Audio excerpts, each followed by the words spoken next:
Okay. Now, let me pause for just a moment, and I just want to see if there's any other questions. We just covered a lot more on title, so let me make sure we don't have any new title questions. Title's a big deal, and you're not going to learn it like you need to learn it in an hour. So if you have questions, make sure we get those answered for you now, because I don't want you out there doing things that are going to get you in trouble, okay?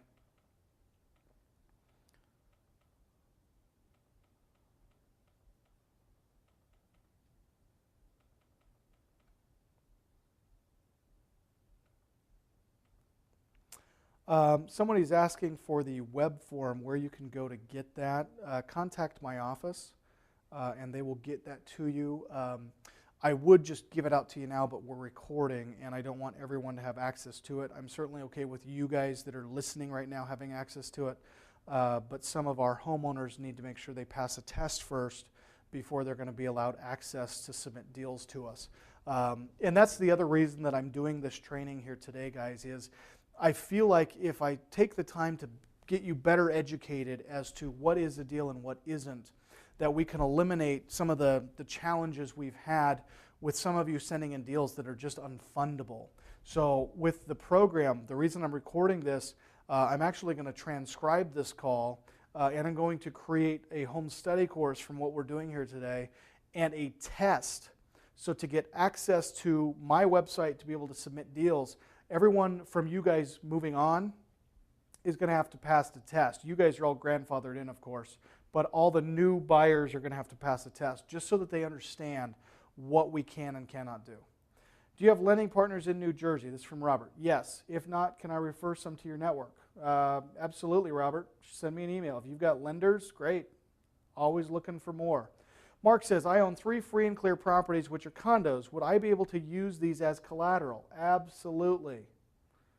Those are the easiest collaterals to use, Mark. Pre-existing ownership of real property with equity. Those are no-brainers. Brian, how much would it cost to get legal documents drawn up by a lawyer? Brian, on our typical fees, our attorneys charge about $450 to $550 on the file, depending on the complexity of the type of loan that we're putting together. If we are cross-collateralizing personal property, things with a title like an RV or a boat or something, it's a little bit more expensive because the documentation is different. Because now we're dealing with collateralizing real property and personal property under the same loan. So it really depends on the complexity, but a good anchor point for you is you should never be paying more than $50, okay? Brian, should I always claim interest in mineral and air rights around a property when filling out contracts? If you're using the standard form for your state, and it's a good question, Brian, because a lot of people use these boilerplate contracts that they get out of these real estate home study course things. Those typically do not cover the interesting nuances about your individual market. So to make sure you're protected, I would encourage you to only write offers in your market on deals that you're going to close on state-approved forms. Now, you can get the state-approved forms off of the internet merely by putting Department of Real Estate.yourstate.gov, okay? So it would be Department of Real Estate, Florida.gov, and then go to the real estate division and you can download the state-approved form, which should, Brian, I have yet to be in a state where they didn't cover mineral rights and air rights and all of those other things. And if you guys have never read Donald Trump's book, The Art of the Deal, in dealing with air rights and how he was able to buy the air rights of Tiffany's to put up Trump Towers, it's a great story. I would encourage you to pick up the book. It's interesting how Donald massaged the air rights to get what he wanted. Do you mean that the seller is supposed to be paying for title insurance and not the buyer? No, the seller pays for title insurance for the buyer pays for title insurance for the lender. Okay, so it moves backwards. Seller pays for title for buyer pays for title for lender. Now, if the buyer isn't using funding, if they're not getting a loan from anyone, if they're putting down cash, then there is no lender to provide a policy for. Okay?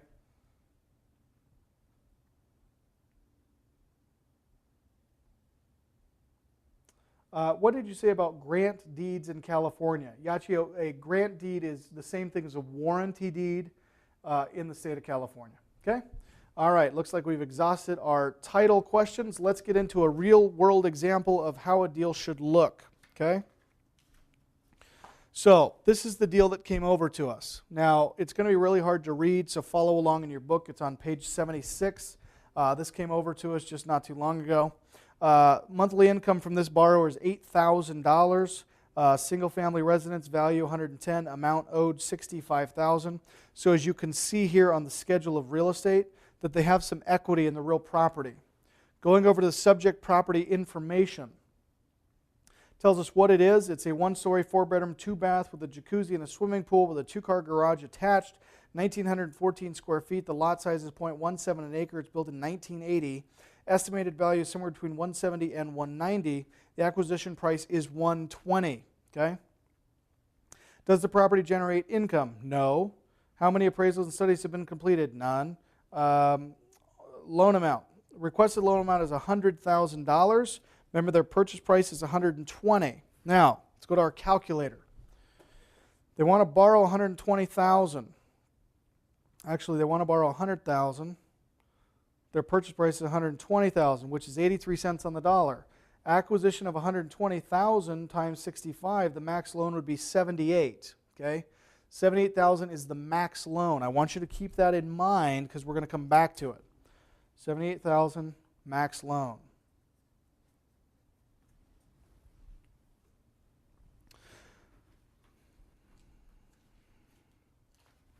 Requested loan term is 6 months. Typical use, private investor funds. Purchase price $120,000. Rehab the property and sell it for a retail price of approximately $180,000 to $190,000. Borrower has $20,000 of their own money to put down. So we immediately pull title on this. Okay? Actually, I'm sorry. Title comes over in addition to the purchase and sale agreement. So what this is, they're giving us their version of the 1003, and this is just a financial statement, which is fine. We're not so limited to the 1003. We just need to make sure that we've got some type of financial statement showing the schedule of real estate as well as their income and assets. All right. So next thing they did, and this is submitting a complete package, they sent us the purchase and sale agreement signed by both buyers. Now this just happens to be a HUD property. They got us all of the electronic filing documentation. Here's the earnest money certification that I talked to you guys about. Here is the letter saying that they have received the earnest money in the amount of $115,000 for verifiable funds. Session 3, U.S. Department of Housing and Development. Here's their contracts showing that everything is under contract. Everything looks good. Then we get into the title. Title, so we go through and we determine that title is clear. And this is where I was showing you. Unfortunately, this is proprietary, so I can't go through all of this. But we do have full title reports. We have everything ready to go. Okay. Now this is an example of a complete package. So we complete the package, and then we're going to send a letter of intent. Here's the letter of intent. This letter will confirm Private Money Bank LLC's pre-approval to facilitate a new first trust deed on the above captioned property. Private Money Bank LLC will use its best efforts to fund a new loan subject to the following terms and conditions. Borrower's name, loan amounts $90,000, lien position first, interest rate 12%. The term will be 120 days, so I've written this as a four-month loan with 2 30-day extensions available. Interest rate on the extension will increase to 18% plus 1% extension fee. Our lender origination 6 points. Okay, so this is a 6-point deal at 12% interest. If they carry it beyond this. Then there'll be a 1-point bump, and the interest will accelerate from 12 to 18. All right. Now, going back, we're going to return to this, but I want to take you.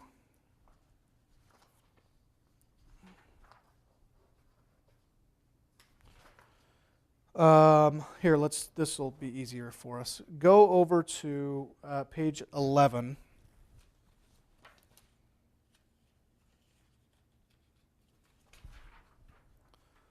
And let's just walk through it, okay? So I'm just overlaying a sheet so we get the questions down this side. The amount borrowed on this deal, and this is going back to the one that's getting funding, $90,000 is the loan amount, 6 points is the transaction amount, interest rate is 12%, okay? The term is 4 months or 120 days. The monthly interest charge is going to be 1% per month. The term or interest charge, it's 4, so it's 4 months at 1%, so it's a 4% term charge, which gives us a total term income. 6 points at 6 is $5,400.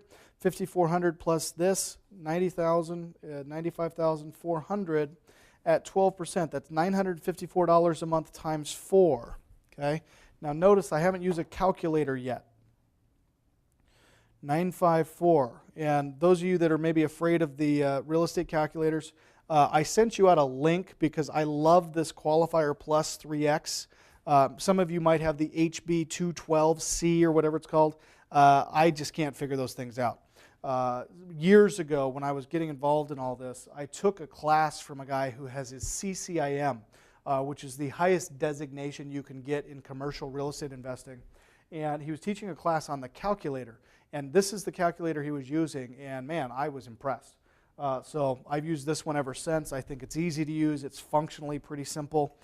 So if you did not go to that link and get one of these, I would encourage you to do that. Okay? All right, so we're at 95.4. We're going to do 4% on that. So we've got 38.16 plus the 5,400 on the loan. So we yield $9,216 on this over a 4-month period of time. Now, move it up just a bit. How's that? Okay, so we got $92.16 over a 4-month period of time. 4 months happens 3 times a year. So we take that times 3. We make $27,648 on a $90,000 investment. So we then take this amount that we're earning annually, remember, divided by the $90,000 that's being lent, and it's a 31% annualized yield, okay? 31% annualized yield. Now, some of you are still struggling with the whole, well, wait a minute. That's 90,000 is not 78,000. That's more than 65%, Lee. Good. Thank you for catching that. Here's how it ends up. Conditions required. $15,000 escrow required for completion of repairs. Receipts required for disbursement of funds. Basically, in addition to the $20,000 down, the borrower is also going to have to put up an additional $15,000 in escrow. Okay, so what that does is it takes us from $90,000 being lent. We're still lending $90,000, but we're asking for $15,000 to be escrowed, which means we're effectively only taking on a $75,000 risk position. So remember, I said the max loan was $78,000, but with the borrower, we are actually funding $90,000. Okay? We're funding $90,000, we're paying on $90,000. However, out of the $90,000 in proceeds, $15,000 will be held in escrow, and they can be drawn down against with receipts required for disbursement of funds. All right?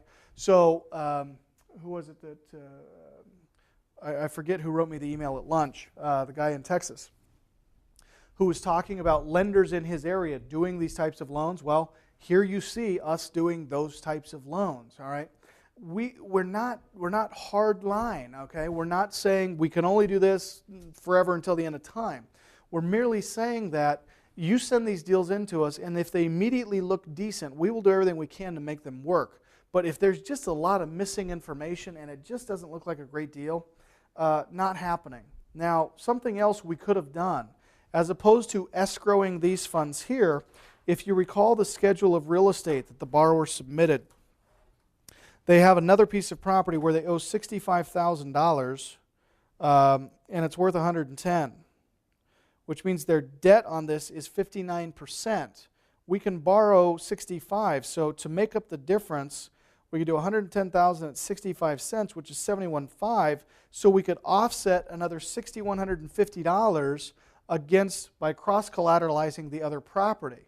Now, if we wanted to increase our yield and better our position, we could pay off the underlying lien on the schedule of real estate here of $65,000, lend $95,000 or lend the 90 plus the 65, both in first trust deed positions against the real property, reduce our level of risk and increase our yield because now we're lending more money. Okay?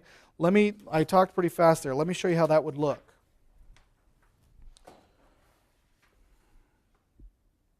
Okay?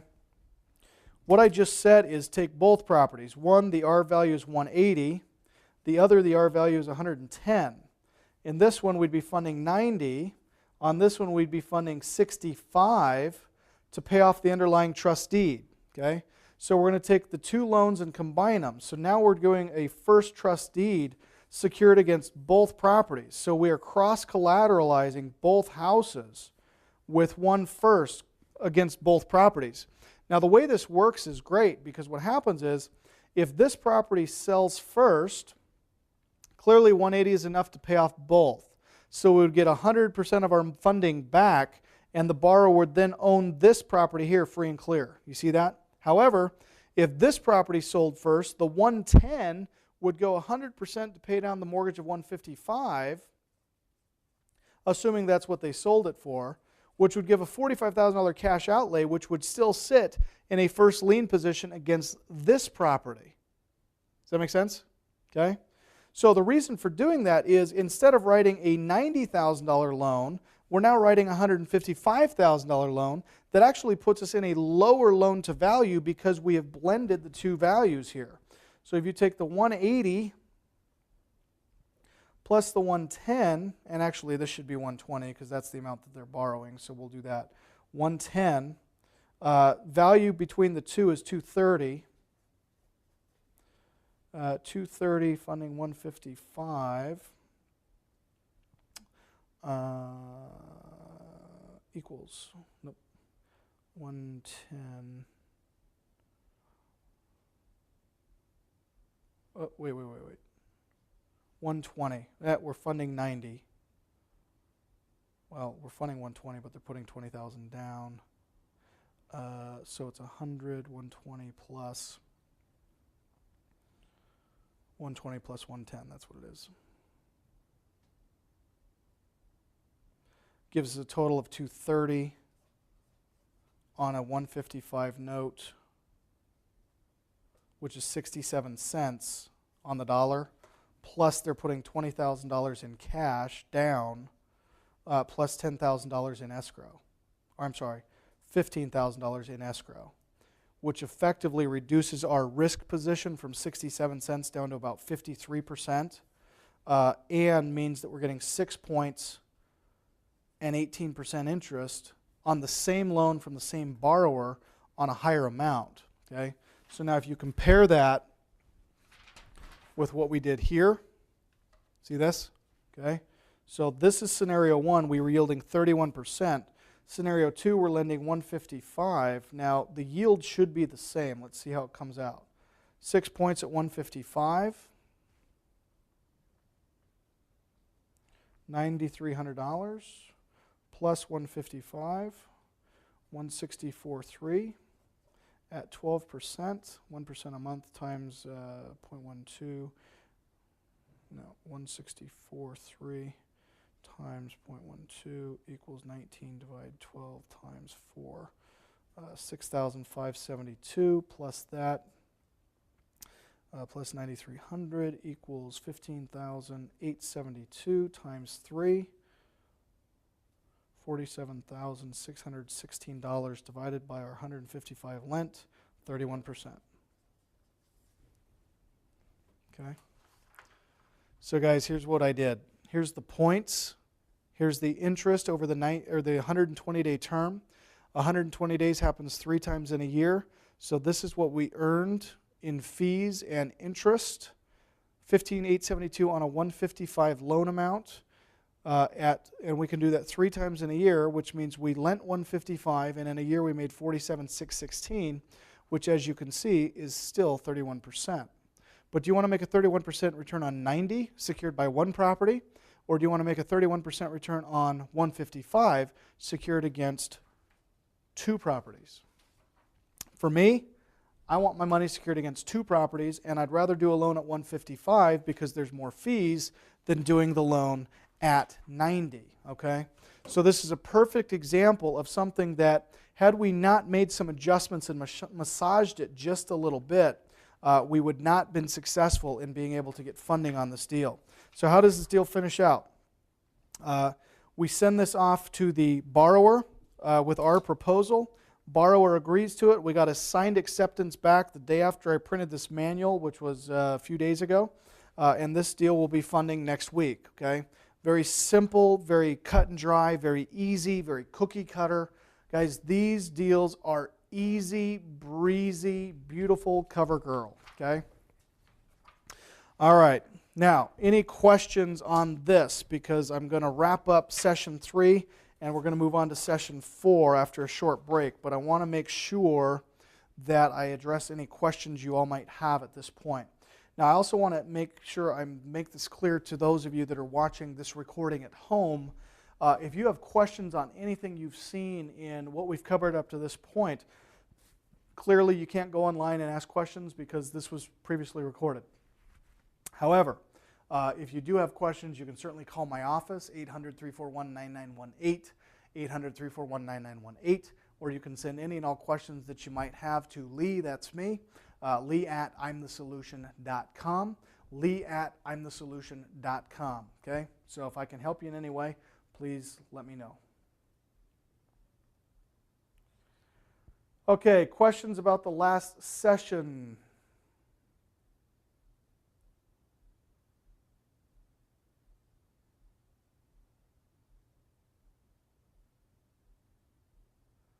Okay. What was the name of the calculator? Okay. I'll give it to you again here.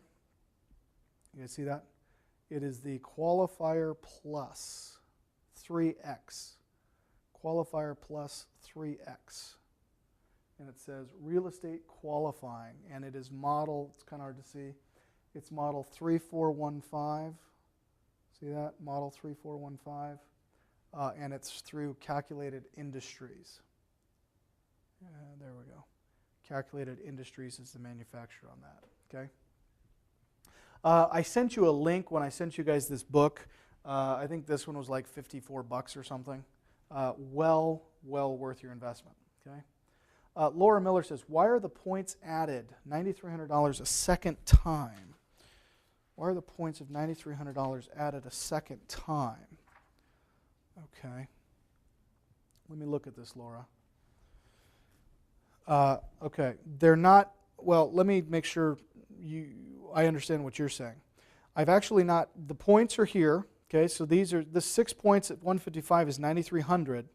These here, this is the interest. So what I've done, as I mentioned in session 1, as a lender, you can determine if you want the borrower to bring the $9,300 in fees to closing, or if you just want to add it to the amount that you're lending so that you can earn 12% interest on the points as well. Now, if you do the calculations on a 12% return on money that didn't exist, because you're only putting in 155, you're earning an exorbitant rate of return on invested dollar here because this is really, truly paper money. Now, if they bring it in the form of cash, you can actually leave closing with these proceeds. However, the 12% interest would only be calculated at the principal value of 155, okay? So what I typically do is I roll the points in. Now, we're having more and more lenders requesting that the borrower bring the closing or the point costs and the closing costs to the closing table in the form of cash.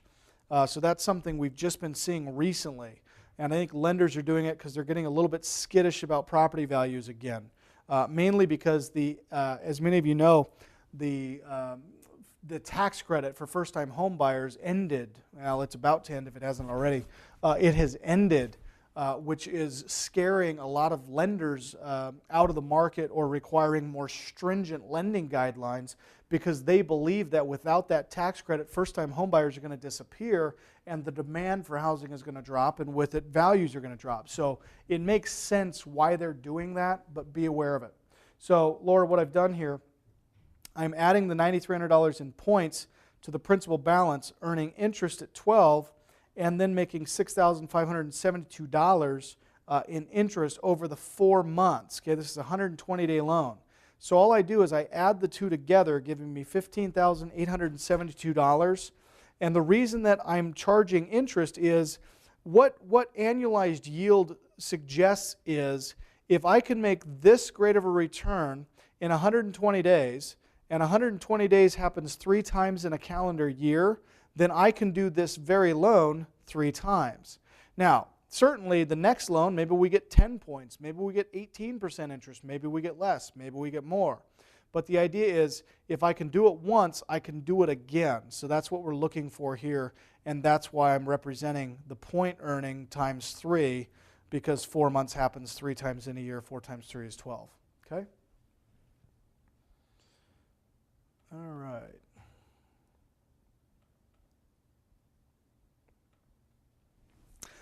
Lewis says, how can I get a manual book as the one you are using on this webinar? How can you get a manual book?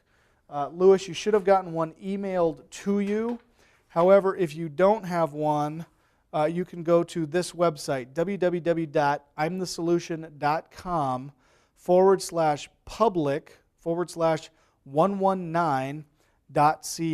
www.imthesolution.com/public/119.cfm. And while you guys are writing this down, I'll address the audience at home who's watching the recording of this. You received this book and the materials that you purchased, okay? So you already have these materials. Just make sure that you are corresponding the manual with the screens and the slides that you're seeing on your television set right now, okay?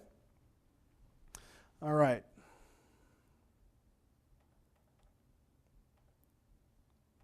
Joanne, you went way too fast for me about that calculation, so I will need to email you. Okay, great, Joanne. Sorry, went too fast. Judith, basically I need to calculate about 8% of the purchase price for hard money in a period of 3 months.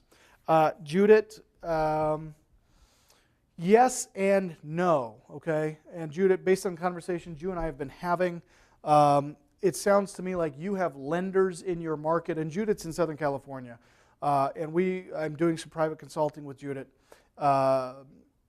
Judith, we've identified lenders in your market that will not only lend for less, but they'll lend for longer than 3 months. They'll lend for 6 months and 12 months. And that's why I want to meet with those lenders when you and I are together next week. Okay. So 8 points in 3 months, probably a little too high, Judith. Okay. Probably for every 3 months, just plan on about 6%. And that's only true for Judith's market, guys. If I'm not working with you privately, I'm probably not familiar with what's happening in your market, in your world anyway. I'm probably pretty familiar with what's going on in your market. Joanne, how do you figure what part of the total loan amount is your money when you roll the points into the loan and the loan was funded by a lender? Okay, great question. Let me show you this with this example. Okay? Now, let's say, Joanne, that you brokered this deal, okay? Now the total points here were 6. Let's say that the lender wants 4, okay? If you brought this deal to me and there's 2 points left, would it be fair if you took $1,550 and I took $1,550? Is it fair if we split the 2 points? If the lender wants 4, can we split 2, okay? And this is where our money comes from. Now, in this scenario where we're brokering and you and I want to get paid, this is a scenario where we would want the borrower to bring the points, to bring the closing costs in the form of cash so that our points would be funded out of the closing proceeds. If they didn't bring cash, if the lender says, well, we'll pay you 2 points, but we're not going to pay you until the loan pays off in the next 120 days, we can either agree to it, wait for our money to come in, or we can take it to another lender. Okay? Good question.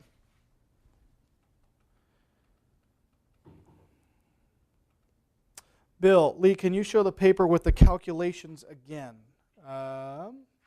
Thinking that's it, right, Bill? Okay, I'll just leave that up here while I go to the next question.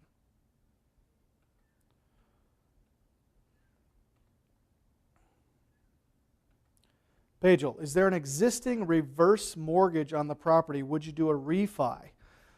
If there's an existing reverse mortgage, would you do the refi? It depends, Pagel, on how much of the reverse mortgage has been drawn down against. A reverse mortgage is basically a bank account that you draw down on monthly. And they use some type of an algorithm based on your age, your health, as to how long they think you're going to live. And based on that number, they will lend you up to usually 60, 65 cents of the dollar of the value of the home. And they earmark it as a bank account, which you then can draw down against monthly until you pass away. So if there's a reverse mortgage to pay off the underlying, the short answer, Pedro, is yes, we certainly could figure it out, but we would have to get a payoff amount from the reverse mortgage company to know what the underlying debt is, so we know how much we're going to have to pay off on that line of credit, because that's basically what a reverse mortgage is a line of credit that pays out monthly. Okay. Barbara says, I have a project for $4.5 million. Great, Barbara. Now you know how to put it together. Do you do projects over $4 million? Absolutely, Barbara. Put it together. Okay? All right. That covers questions on title and everything else. Now, I've had a few people leave. I imagine on the East Coast, it's what now? 3:30, 6:30 on the East Coast. If you guys are going to leave for dinner, please do me a favor. If you're not going to stick around for the last session, I need you to go to this domain, www.imthesolution.com, public/119.cfm. Go to this domain. We uploaded on the lunch break, we uploaded an evaluation form. I would love to get your feedback. I would love to get your thoughts on this webinar. And for all of you who go to this domain and fill it out, as my gift to you, I will ship to you the recordings of today's presentation in return for your evaluation. All right? Just make sure you give me authorization. If your testimonials are good, please authorize that I can use them in marketing for this program. If you don't have anything nice to say, that's okay too. I can learn a lot from criticism. Don't like it, but I learn a lot from it. So certainly your feedback is more than welcome. And for all of you who submit this at the next break, and it's got to be at the next break, not tomorrow, not Tuesday. It's got to be at the next break. So go there, download it, print it out, send it, email it to lee@imthesolution.com. And as soon as we get the finished production of this recording, of this audio, or this video, I'll make sure to ship out the DVDs to you in exchange for your testimonial on what you thought about today's training. Okay? That said, let's take a quick 15-minute break. Right now it is 3:33 Pacific Daylight Time. So let's reconvene here at, let's call it 3:50. Okay? So 17-minute break. 3:50 Eastern Daylight Time, and we'll wrap up with session 4. And session 4 is how to rabbit your deals. How you can take everything we've covered and have more deals coming in than you'll know how to fund. This is one of my favorite sessions, so make sure you come back for number 4, and we'll see you there.